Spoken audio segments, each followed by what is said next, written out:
If you have been wanting to make a bow like this, let me show you an easy way to make a bow like this. First, get your fabric.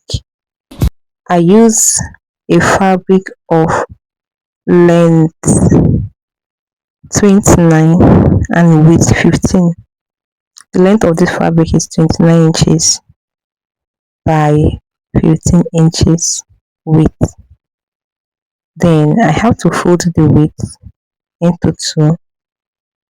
When you fold it into two, you'll be having 7.5 inches. Once you have folded your fabric, then run a straight stitch. Please note, the stitch you are running is from the wrong side of your fabric. Then turn over to the right side of your fabric, just like seen, and give it a good press.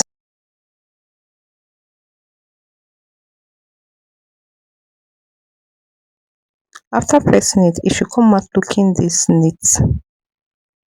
Then once it's flat this way, you fold it just like seen. Just watch how I folded it.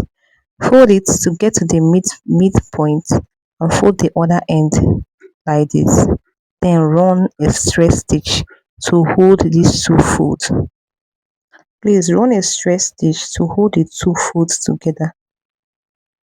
Once you have done that, it should look this way. I just turn it to show you my straight stitch. Now watch how I achieve the pleat on my bow. Just hold from one end with your thumb and the other with your little finger, then press it together this way, then tie it. You have achieved your bow. As simple as that. This is how I achieve my bow.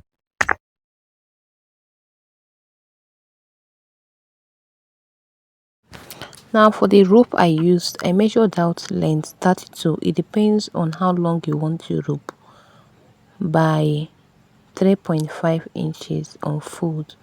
The width is 3.5 inches on fold, meaning if I should open it, I'll be getting 7 inches.